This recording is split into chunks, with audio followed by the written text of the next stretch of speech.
उत्तर प्रदेश में स्वामी प्रसाद मौर्य ने फिर एक बार ये कहा है कि हिंदू कोई धर्म नहीं है, रिलीजियस नहीं है और ये सिर्फ एक धोखा है। हमारे साथ मौजूद हैं इस समय उत्तर प्रदेश सरकार के मंत्री।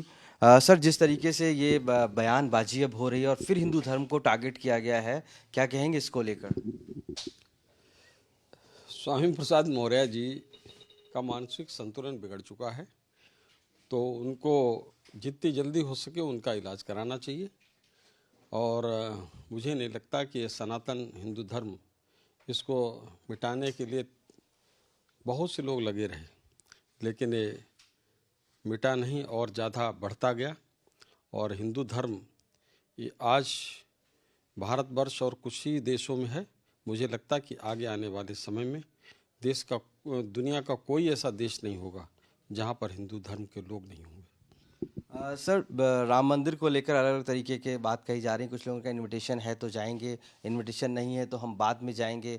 यहाँ तक कुछ ने कहा गया कि इनविटेशन है, हिंदुत्व की बात कर रहे हैं। अब सभी ये इस तरीके की बात कर रहे हैं, लेकिन पहले से ये नहीं था। अब क्या कहेंगे जब राम मंदिर बनने के बाद इस तरीके की बयानबाजी अब शुरू हुई?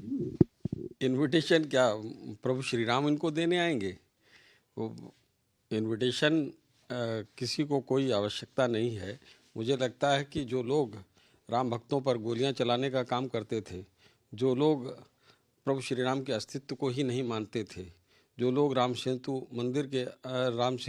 के अस्तित्व को नहीं मानते थे, ऐसे लोग आज इंतज़ार कर रहे हैं कि मुझे किसी तरीके से आमंत्रण मिल जाए और मैं वहाँ पर जाकर अग्रिम पंक्ति में बैठूं।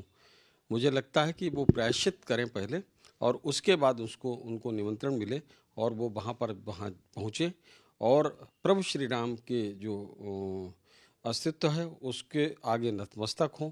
तभी सच्चे मायनों में उनको सद्बुद्धि आएगी और वहाँ पर उनका जाना सार्थक होगा। सर, शरद पवार ने कहा कि जो इंडी अलायंस है या इंडिया ब्लॉक जो है उसमें पीएम का चेहरा डिसाइड नहीं किया सकता है, उसको ऐसे ही रखा जाए। आपको लगता है कि जिस तरीके से पीएम मोदी का कोई कॉम्पिटिटिव नहीं है और इस तरीके की बात अब इंडिया अलायंस में, इंडिया ब्लॉक में कही जा रही? देखिए, ऐसा है कि अभी किसी भी दल में प्रधानमंत्री का कोई चेहरे का कोई विकल्प है ही नहीं और पूरा देश ही नहीं दुनिया के लोग भी इस बात को मान रहे हैं कि नरेंद्र मोदी जी के अलावा कोई विकल्प प्रधानमंत्री के रूप में अभी तक नहीं है। और मुझको लगता है कि विपक्ष के पास तो बिल्कुल ही नहीं है। आगे 25-50 साल तक उनके पास कोई विकल्प पैदा होने वाला भी नहीं, क्योंकि कांग्रेस लगता है कि बांझ हो गई है।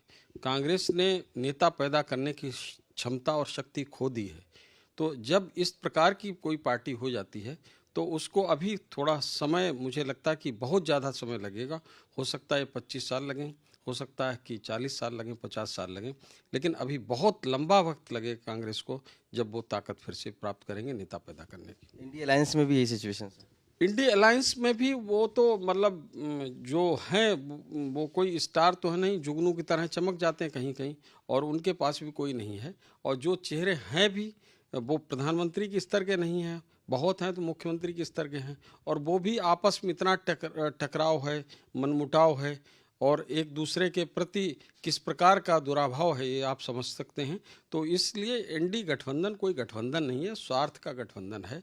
और आगे आने वाले समय में जब कैंडिडेट खड़ा करने की बात आएगी, एक दूसरे के खिलाफ ये लोग तय मान के, मेरी बात आज लिख के रख लीजिए कि ये लोग एक दूसरे के खिलाफ कैंडिडेट खड़े करेंगे और पूरा गठबंधन ये 2024 में छिन्न भिन्न हो जाएगा, कोई इसका अस्तित्व नहीं रहेगा। Thank you sir. तो जेपीएस राठौर जी साफ तौर से मानना है कि इंडिया अलायंस हो, उसके पास कोई चेहरा ही नहीं है। मुख्यमंत्री लेवल के चेहरे भले हैं, लेकिन प्रधानमंत्री मोदी का तोड़ कोई नहीं है। लखनऊ से कैमरा पर्सन गौरव गुप्ता के साथ आशीष श्रीवास्तव, आज।